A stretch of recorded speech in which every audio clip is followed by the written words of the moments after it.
পেমেন্টও করবেন, কিন্তু প্রিকাস ইন্টারভিউতে গিয়ে আপনারা আটকে যাবেন।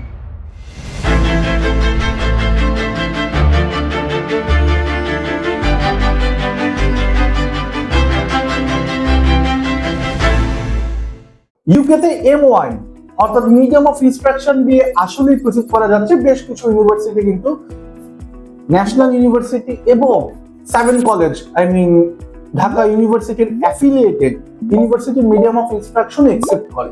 কিন্তু বর্তমান অবস্থাটা এরকম, আপনাদের ইংলিশ স্পিকিং স্কিল যদি ভালো না থাকে, সেই ক্ষেত্রে মিডিয়াম অফ ইনস্ট্রাকশন দিয়ে হয়তো বা আপনি কিছু ইউনিভার্সিটি থেকে আপনাদের আনকন্ডিশনাল অফার লেটার বের করেও ফেলবেন, পেমেন্টও করবেন, কিন্তু প্রিকাস ইন্টারভিউতে গিয়ে আপনারা আটকে যাবেন।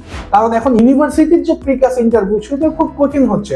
কারণ ইউকেভিআই নতুন রুল করেছে, ইউনিভার্সিটিগুলো যত স্টুডেন্টকে ক্যাশ ইস্যু করবে তার ভেতরে 5% বেশি স্টুডেন্টের ভিসা যদি রিফিউজ হয়, তাহলে ইউনিভার্সিটি তাদের ইন্টারন্যাশনাল স্টুডেন্ট রিক্রুট করার যে লাইসেন্স সেটা কিন্তু ক্যান্সেল হয়ে যাবে। সো ইউনিভার্সিটিগুলোর জন্য এটা কনসার্নিং ইস্যু। এই মুহূর্তে ইউকে গভর্নমেন্ট মোটেও সহজে ভিসা দিচ্ছে না। সুতরাং আপনি ন্যাশনাল ইউনিভার্সিটি স্টুডেন্ট হলেও 7 কলেজের স্টুডেন্ট হলেও আপনি ইংলিশ প্রফিসিয়েন্সির উপরে আপনার দক্ষতাটা বাড়াতে হবে।